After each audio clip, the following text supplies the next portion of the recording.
Eligibilities ఉంచుకొని ఈ job ఎందుకు ఇస్తున్నారు? నాలాంటి అమ్మాయి ఇలాంటి జాబ్ చేయకూడదా సార్? No way. నీలాంటి బ్యూటిఫుల్ గర్ల్స్ ని ఎంకరేజ్ చేయడానికి నాలాంటి మంచోళ్ళు ఓన్ కంపెనీ స్టార్ట్ చేస్తాం. మా కంపెనీలో నీకు మంచి జాబ్ రికమెండ్ చేస్తాను. ఇప్పుడే నాతో రండి. మా ఆఫీస్ అక్కడే. కూల్ గా కూర్చొని కాఫీ తాగుతూ మాట్లాడదాం. అలాగా సార్? ఎస్. అయితే ఒక పని చేయండి. ఇదే రెస్టారెంట్ లో రవి అని నా హస్బెండ్ షెఫ్ గా వర్క్ చేస్తున్నాడు. వెళ్ళి తనతో ఇప్పుడు నాతో చెప్పింది చెప్పి పర్మిషన్ తీసుకొని నేను వస్తాను. అంటే అది మీకు పెళ్ళైందా? రీసెంట్ గా 1 year యానివర్సరీ కూడా అయింది. మా హస్బెండ్ ని ఇక్కడికి పంపించినా లేకపోతే మీరే తన దగ్గరికి వెళ్తారా? నాకు అర్జెంట్ మీటింగ్ ఉంది. ముందు మీరు వెళ్ళి నేను చెప్పిన ఆర్డర్ పట్టారండి. మరి జాబ్ అన్నారు? మరి మీరు హస్బెండ్ అన్నారు. Okay sir. శృతి, అతను మాట్లాడినంత నేను విన్నాను. దాన్ని తర్వాతమా? అయ్యో, ప్రతి చోట ఇలాంటి వాళ్ళు మనకి తగులుతూనే ఉంటారు. అలాగే తరివేసుకుంటూ పోతే మన రెస్టారెంట్ అసలు ఎవరు రారు కదా. జర్నీలో స్పీడ్ బ్రేకర్స్ లాంటి వాళ్ళని దాటుకుంటూ వెళ్ళిపోవాలి. Good spirit. నీలా అందరూ ఆలోచిస్తే ఈ బిజినెస్ ఏంటి ఏదైనా స్మూత్ గానే వెళ్ళిపోతుంది. వెళ్ళమా. ఆర్డర్ చెప్పండి. మమ్మీ, నువ్వేంటి ఇక్కడ? అది నేను నిన్ను అడగాలి. ఏం చేస్తున్నావు ఇక్కడ? కనిపిస్తూనే ఉంది కదా, నాతో చెప్పించాలా? నువ్వు ఎక్కడ పుట్టావో ఎలా పెరిగావో అన్ని మర్చిపోయావా? ఇప్పుడు ఏం చెప్పాలనుకుంటున్నావు? బుద్ధి. ఇక్కడ అవి దొరకవు. ఇందులో ఉన్నవి చెప్పు, నేను ఆర్డర్ రాసుకుంటాను. అద్దాల మేడ వదిలేసి అగ్గిపెట్టి లాంటి ఇంటికి కోడలిగా వెళ్ళావు. సర్వెంట్స్ తో అన్ని పనులు చేయించుకునే స్థాయి నుంచి నువ్వే సర్వెంట్ గా పని చేసే స్థాయికి దిగిపోయావు. అసలు ఈ ప్రాబ్లం ఏంటి మమ్మీ? నాకు నచ్చిన పని చేసుకుంటూ నచ్చిన లైఫ్ నేను బ్రతుకుతున్నాను. నేను హ్యాపీగానే ఉన్నాను. నువ్వెందుకు అంత తోడుకుంటున్నావు? అల్లారు ముద్దుగా పెంచుకున్న కూతురు ఇలాంటి బతుకుతుంటే ఏ తల్లికైనా కోపం వస్తుంది. అయినా నీతో చాకరీ చేపిస్తూ మీ అత్త మామలు ఇంట్లో కూర్చొని తింటున్నారు. సిగ్గులేదా వాళ్ళకి? Mummy, mind your words. వాళ్ళ గురించి అలా మాట్లాడుకో. అయినా ఒకటి చెప్తే నేనేమి ఇక్కడికి వచ్చి పని చేయట్లేదు. अब ऑनलाइन ही सब कुछ है पर क्या सब అనిపించాలి. ఇప్పుడు ఏం మాట్లాడుతున్నావు అనిపించకూడదు. ఏమైందే నీకు? నేనేం మాట్లాడినా నీకు చెడుగానే అనిపిస్తుందా? అమ్మా, నీకే ఏదో అయ్యింది. సరే, నీతో వాదించే ఓపిక టైం నాకు లేవు. తినడానికి ఏం కావాలో చెప్పు. నాకేం తినాలనిపించట్లేదు. మరి ఎందుకు వచ్చావు? నా బ్రెయిన్ తిన్నానుగా. నిన్ను ఎప్పుడు వచ్చారు? బాగున్నారా? ఇప్పుడే వచ్చాను. కూర్చోండి. శృతి, అత్తయ్యకి ఏం కావాలో కనుక్కో, ప్రిపేర్ చేసి పంపిస్తాను. నాకు ఇప్పుడేం వద్దు బాబు. దీని దరిద్రం చూశాక నా కడుపు నిండిపోయింది. దరిద్రం ఏంటి? మరి ఇది దరిద్రం కాకపోతే ఇంకేంటి? మమ్మీ, నువ్వు మాట్లాడుకో. మా మమ్మీ ఏదో ఊహించుకుని ఏదో మాట్లాడుతుంది. నువ్వు పట్టించుకోకు. కళ్ళ ముందు ఇలా కనిపిస్తుంటే ఇంకా ఊహించుకోవడం ఏంటి? అయినా అప్పుడు దీని చుట్టూ తిరిగి ప్రేమించి పెళ్లి చేసుకుంది. ఇప్పుడు ఇలా నీ చుట్టూ తిప్పించుకోవడానికా? మీరు ఏం మాట్లాడుతున్నారో నాకు అర్థం కావట్లేదు. మమ్మీ ప్లీజ్, నువ్వు ఇక్కడి నుంచి ఫస్ట్ వెళ్ళిపో. వెళతానులే, నువ్వు ఉండవే. మా కూతుర్ని బాగా చూసుకుంటానని చెప్పి పెళ్లి చేసుకుని తెచ్చుకున్నావు. ఇదేనా బాగా చూసుకోవడం అంటే? వాళ్ళ నాన్న ఇక్కడికి వచ్చి ఇదంతా చూస్తుంటే ఏమవుతుందో తెలుసా? ఏమవుతుంది? మహా అయితే ఇంకో కస్టమర్ పెరుగుతాడు. నాన్నను కూడా తీసుకురావాల్సింది. అయినా ఇక్కడ ఫిష్ ఫ్రై కూడా బాగా చేస్తారు. నా కూతుర్ని ఇలా మార్చేసేవేంటవి? మొత్తం మిడిల్ క్లాస్ బుద్ధులే వచ్చేసాయి. నీ కూతురుని నేను ఇక్కడికి వచ్చి పనిచేయమని చెప్పలేదు. తనే వచ్చింది. బాగు, మీ అమ్మ నాన్న చెప్పారా? అయినా కోడలు సంపాదిస్తుంటే కూర్చొని తినాలని వాళ్ళకైనా ఎలా అనిపిస్తుంది? అలా తింటే అరుగుతుందా? తన జాబ్ విషయంలో నా ప్రమేయం లేదు. మా అమ్మ నాన్న ప్రమేయం అస్సలు లేదు. వాళ్ళ ప్రమేయం ఉందని మీరెలా అనుకుంటారు? వాళ్ళని ఇన్వాల్వ్ చేయొద్దని చెప్తూనే ఉన్నానమ్మా. అయినా ఇక్కడ అందరూ నిన్నే చూస్తున్నారు. కొంచెం డిగ్నిటీ మెయింటైన్ చేయి. నాకొచ్చే కోపానికి నేనేం చేస్తానో నాకే తెలియట్లేదు. అయితే ఇక్కడ ఇష్యూ చేయకుండా వెళ్ళిపో. ఇది కరెక్ట్ కాదు రవి. మమ్మీ ప్లీజ్, నువ్వు ఫస్ట్ ఇక్కడి నుంచి వెళ్ళు. వదులు. నేనే వెళ్తాను. నీ భవిష్యత్తు నాకు అర్థం అవుతుంది. ఇప్పుడు ఇలాగే వదిలేస్తే రాను రాను రోడ్డు మీద మీనతో పాటు నీతో కూడా పూల కొట్టు పెట్టిస్తారు మీ వాళ్ళు. అయినా నీతో చెప్పి లాభం లేదు. ఎవరితో చెప్పాలో వాళ్లతోనే చెప్తాను. అరే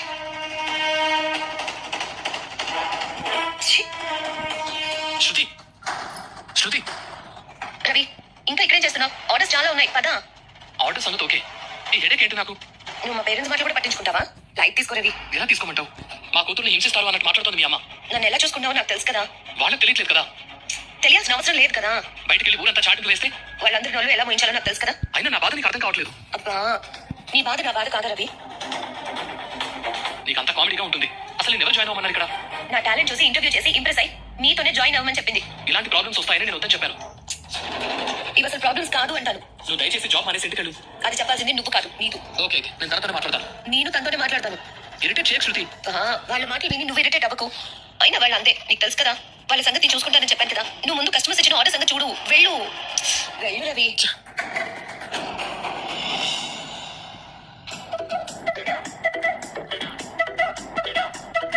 ఏంటండి ఇంకా అదే లెటరా? ఎంతసేపటి నుంచి చదువుతున్నారు? అయ్యో, మీరు ఇచ్చినప్పుడు చదివి సరిపెట్టేశాను అనుకుంటున్నారా? ఇప్పటికీ 10 సార్లు చదివాను.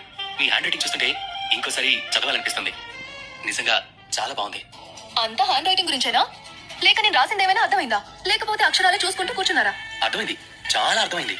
మీకు నచ్చినవి నాకు కూడా దాదాపు అన్ని నచ్చాయి. మీకు ఇష్టం లేనివి నాకు కూడా అంతగా ఇష్టం లేదు. మన ఇద్దరు ఆలోచనలు చాలా వరకు ఒకేలా ఉన్నాయనిపి మీకోసం నేను నా ఇష్టాలు మార్చుకుంటాను. అలా ఎందుకు? మీకు నచ్చింది ఇంకొకరి కోసం మార్చుకోవడం కరెక్ట్ కాదు కదా. అలా చేస్తే మీకంటూ ఉండే ఒరిజినాలిటీ పోతుంది కదా. మీరు మీలా ఉండడమే నాకు ఇష్టం. మనకు నచ్చిన వాళ్ళ కోసం మారడంలో తప్పు లేదని నా ఫీలింగ్. అదే కదా ప్రేమ అంటే. ఒకరి కోసం ఒకరు కాంప్రమైజ్ అవ్వడం, మన ఇష్టాల్ని వాళ్ళ కోసం మార్చుకోవడం, అదే బంధాన్ని అందంగా ఉంచుతుంది. అదే నేను నమ్ముతాను. మీకోసం అలా మారాల్సి వస్తే నేను మారడానికి రెడీగా ఉన్నాను. అది కూడా నిజమే అనుకోండి. కానీ ఇద్దరు ఒకేలా ఉంటే బంధం బోరింగ్ గా ఉంటుంది. కొంచెం తేడా ఉంటేనే ఒకరినొకరు బాగా అర్థం చేసుకోవాలనిపిస్తుంది. అందుకే ఆ చిన్న చిన్న డిఫరెన్సెస్ కూడా బాగానే ఉంటాయి. సరే, నెక్స్ట్ ఏంటి? నెక్స్ట్ అంటే అంటే ఇంతవరకు వచ్చి ఇక ఏం చేయాలో కూడా తెలీదా? తెలీదని కాదు, నా జీవితంలో ఇలాంటి విషయం ఇదే మొదటిసారి. ఏం చేయాలో ఏం మాట్లాడాలో ఆలోచించాలి. సరే, ఇప్పుడు ఏం చేద్దాం అనుకుంటున్నారు? మన విషయంలో త్వరగా ఒక మంచి నిర్ణయం తీసుకోండి. తీసుకుంటాను. ఒకసారి నా మనసును అడిగి అదేం చెప్తుందో అదే చేస్తాను. కానీ దానికి కొంచెం టైం కావాలి. మీ మనస్సాక్షి మీ దగ్గర ఉంటుంది కదా, దాన్ని అడగడానికి కూడా టైం కావాలా?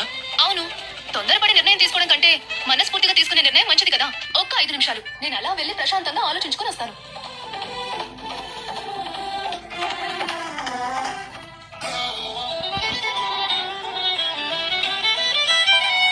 ఇంత మంచి అమ్మాయిని నేను ఎంతవరకు చూడలేదు. స్వామి, నేను పాస్ అయ్యానో ఫెయిల్ అయ్యానో కూడా అర్థం కావడలేదు. నువ్వే ఏదో వచ్చేసి నన్ను కాపాడాలి.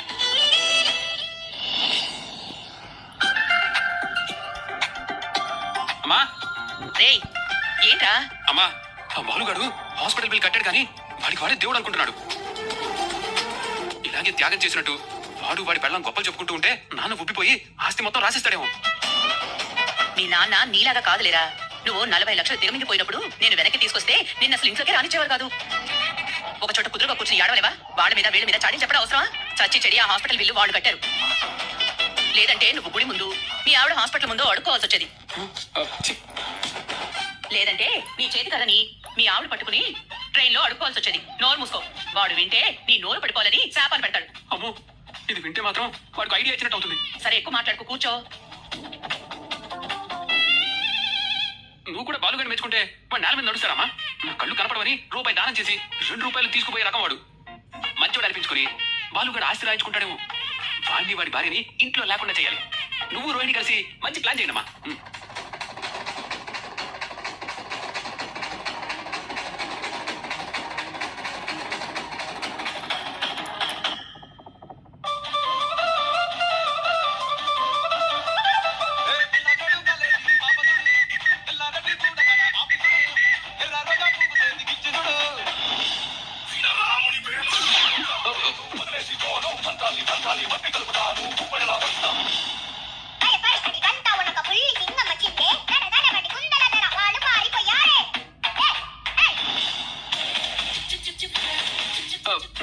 సెల్లేది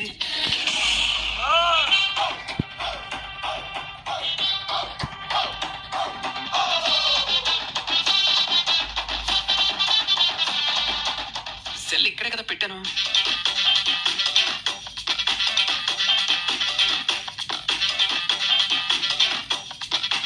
ఇలా కళ్ళు రే పాకడం ప్రాక్టీస్ చేస్తున్నావా? 4 కాళ్ళ చందున రుజువు చేసుకుంటున్నావా? రేయ్ ఏమైందా? నా సెల్ కనిపించడం లేదమ్మా. అయ్యో, రే, నీకు కళ్ళు ఎలా కనిపిస్తారా? కళ్ళు దీన్ని ఏమంటారా? కళ్ళు ఇందాక కనిపించలేరా? రే, కట్లు తీసేదాకా నీకు ఏది కనిపించరా? రేయ్ నిన్ను చోటా కుదురుగా కూర్చోమన్నాను కదా. ఏది విని చాపు.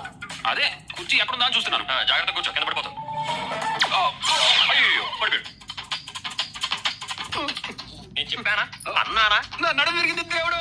రేయ్ ఏమన్నారు అది? ఆ నోరు తెరిచి ఏది అని చావదన్నారు కదా. ఏమమ్మా, నా నాలుక అలాంటి పవర్ ఉందని నాకే తెలీదు.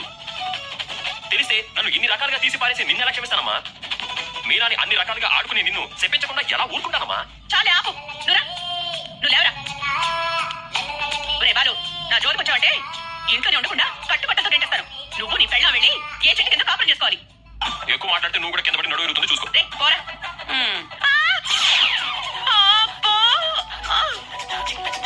నేను నోరు పాడుతాను. నడు పెరిగిరా. అమ్మా, ఏమైందమ్మా? నీ పొంద అయింది.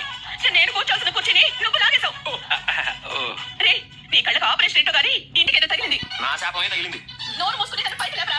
చెట్టు కింద కాపురం చేసుకోవాలన్నావు అంటే ఇప్పుడు నాకు చెయ్యప్పా. నీలాంటి వాళ్ళని క్షమించడం కూడా పాపమే.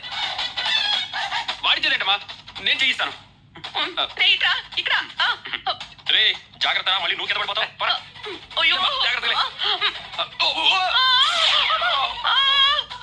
మూతి పగిలిపోయిందమ్మా. నా నడుము తిరిగిందిరా. దేవుడు ఉన్నాడు. ఇలాగే పాకుతూ పావుల్లా ఇల్లంతా తిరగండి.